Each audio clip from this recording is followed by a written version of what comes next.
Yo, what's up mga Kabins TV? Ngayon ay oras na nga ng aming pag-harvest sa aming mga paitloging manok. So, tara, puntahan natin mga boss.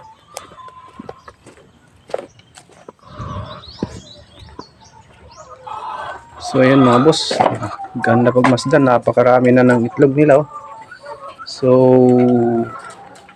at least siguro nasa mga 80% na yung mga makukulikta natin ngayon na mga itlog. So tara, samahan nyo kami pangulikta mga boss. So yan mga boss, magkulikta na tayo ng mga itlog ng ating mga paitloging manok.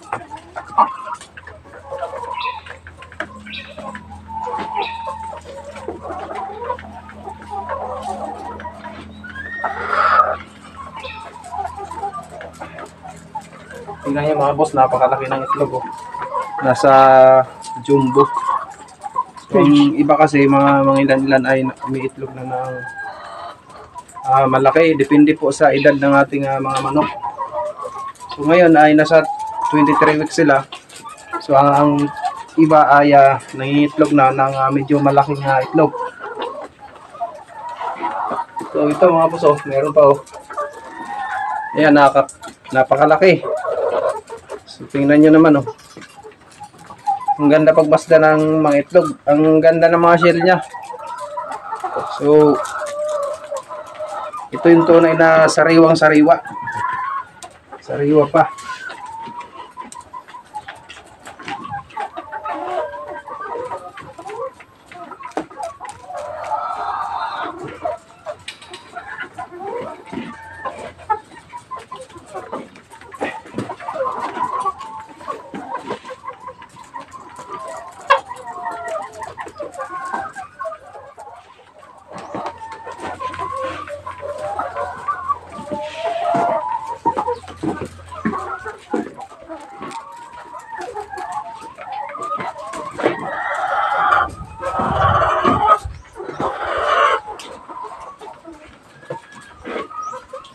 Yan dito na portion mga boss ay marami na rin.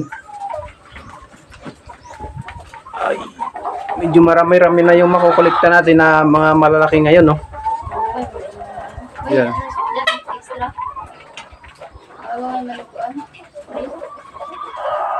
Nasa XL size. So yan mga boss, bali 7 kalahating tray ang aming na-harvest ngayong araw nito mga boss. So ayan, so mamayang hapon ay meron pang mangingitlog dito sa kanila. So at least aabot pa ng mga isang tray kasi mahigit pa 30 heads yung hindi pa nangingitlog. So ngayon ay ang kabuhang total ng aming na-harvest sa 288 na paitloging manok ay nasa 7 at kalahating tray. So ang laman ng tray ay 30 pieces. So yun mga boss. So napakasarap mamulot ng itlog dito sa ating farm. So ayan, subaybayan nyo pa rin mga boss yung ating Facebook page at yung ating YouTube channel at patuloy na mag-upload ako ng mga videos na kung saan ay related sa pag-ninegosyo ng mga manok.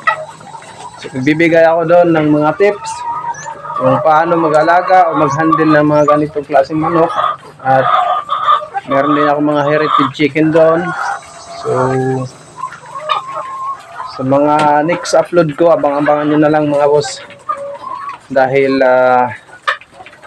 bibigay tayo ng kahit kunting kalaman lamang sa pag-aalaga ng manok.